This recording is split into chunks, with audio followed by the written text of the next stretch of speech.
Porque eu falo que o empresário, o empreendedor, ele nunca quebra, ele passa por uma fase transitória. Porque a gente que busca, a gente está sempre buscando. A gente não aceita um momento de derrota. Mas eu via que ela tinha um perfil que era uma loja barata para colocar, não tinha estoque, tinha giro e, na época, trabalhava com porcentagem. Então, eu vi que poderia melhorar ela mais.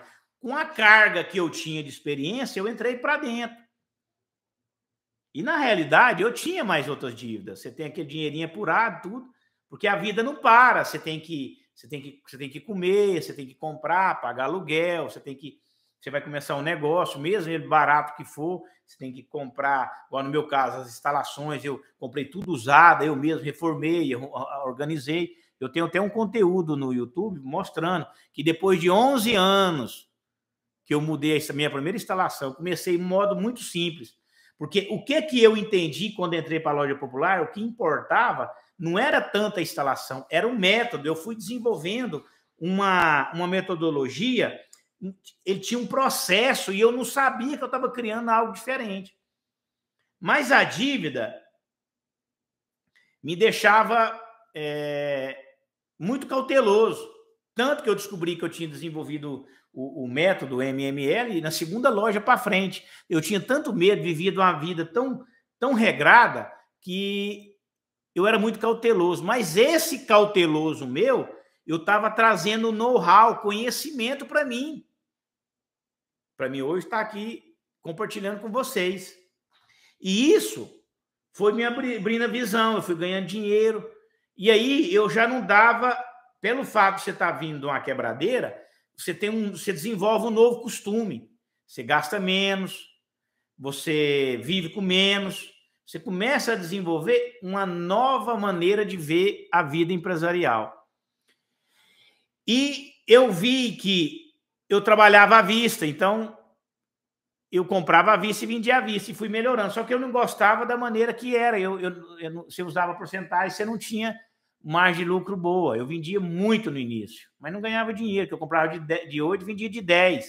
Então você tinha aquele giro sem... E eu nunca aceitei isso, tá?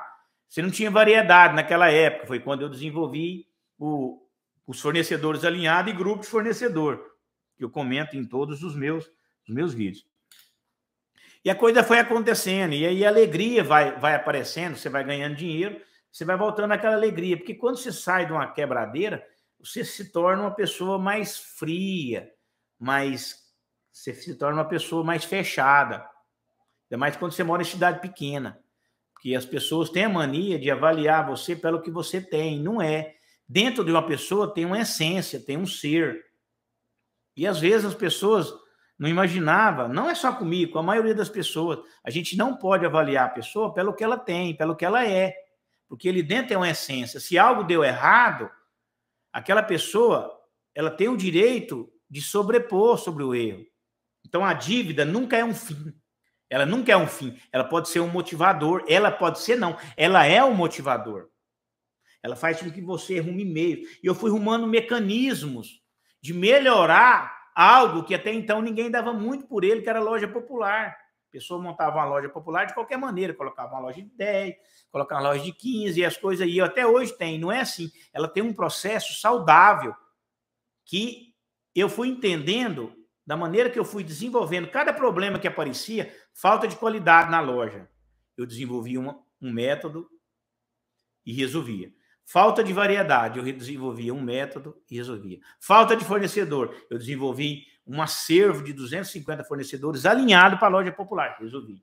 Logística, porque eu tive loja em cidades diferentes, e eu desenvolvi uma logística barata e eficiente que chegasse semanalmente com custo operacional baixo e eficiente. Isso tudo foi pensado de uma maneira que, conforme a dificuldade ia aparecendo, eu ia desenvolvendo uma opção de lucro e resolução com eficiência. E nesse meio termo, eu fui vencendo a minha dívida. Aí eu fui melhorando o meu padrão de vida, melhorando assim, sempre, hoje, mesmo eu tendo hoje minhas lojas, meus negócios, outras fontes de renda, eu vivo num padrão de vida baixo, porque eu aprendi que hoje eu tenho o gosto da derrota, é muito ruim. E aquilo, quando você lembra, você dá até água na boca, dá uma gastura. Porque não é legal. E você aprende, cara. Aí você aprende, você fica bom, você fica mais perceptivo. A idade vai te ensinando. A idade vai te dando experiências reais, não é só de livro. Eu sou um cara que eu leio muito. Mas o que eu mais aprendi foi com a vida real. Pelo fato de eu ser um cara toda a vida muito que eu buscava ler, muito culto. Eu tenho 2 cursos superior, mas eu nunca vivi dos meus cursos superior, não. Na prática, não. Eu fui para o campo trabalhar, fui empreender, porque eu sempre acreditei que empreender ele dá mais oportunidade no Brasil. E sempre acreditei, e é verdade. Porque se eu tivesse ficado no meu emprego público, eu já fui funcionário público, já contei essa história aqui. Eu estaria ganhando aí 5 mil reais, 6 mil reais, para mim não resolveria. A gente acomoda, a gente vive dentro daquele padrão. Então, o que é dívida para alguns que hoje eu vejo diferença? Hoje eu sou um cara que eu não compro nada fiado. Eu sou um cara que eu sou muito bem resolvido financeiramente. Hoje, se eu vou comprar uma coisa, eu me programo. Mas eu aprendi isso, as dívidas me ensinou que eu tinha que ser muito cauteloso. Por que eu estou comentando isso com vocês aqui? Porque eu ouço isso muito no meu... Aqui é como se fosse um tiozão, tio, né? Se eu fosse tio de vocês, um da família, dando um conselho para vocês.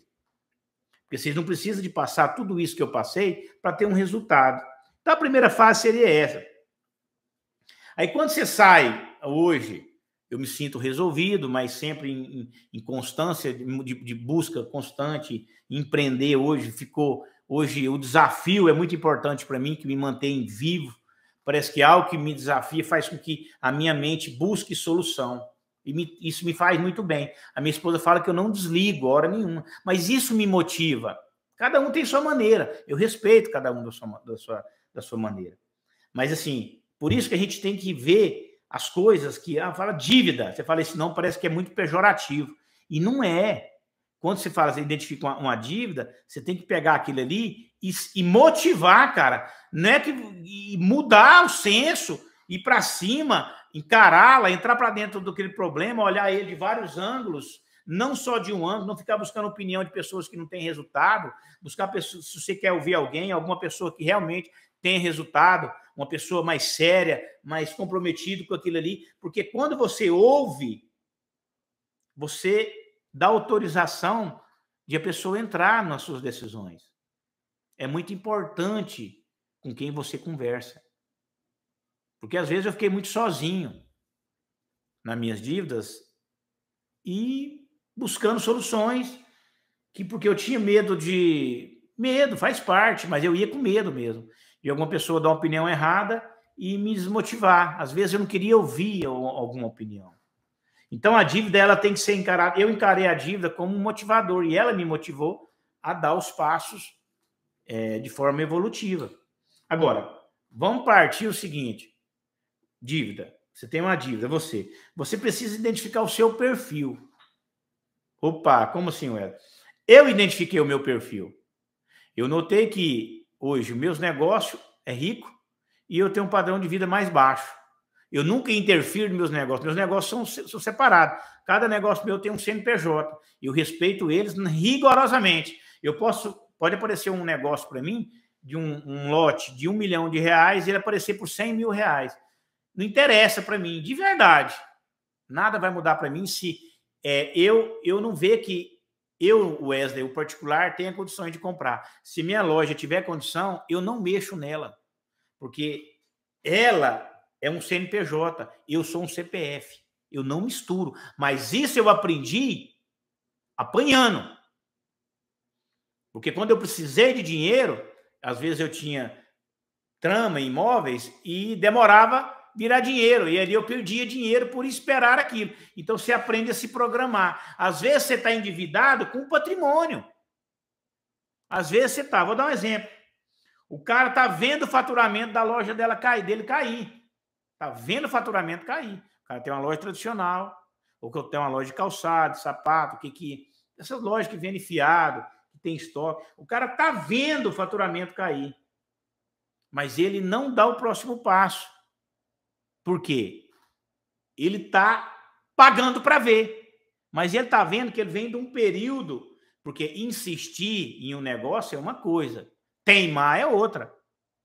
Insistir, você tem que ter estratégias reais, sem que seja estratégia só para conforto psicológico, que você vê clareza na hora de você realmente levantar o movimento, a vida saudável, a vida financeira do seu negócio. São estratégias.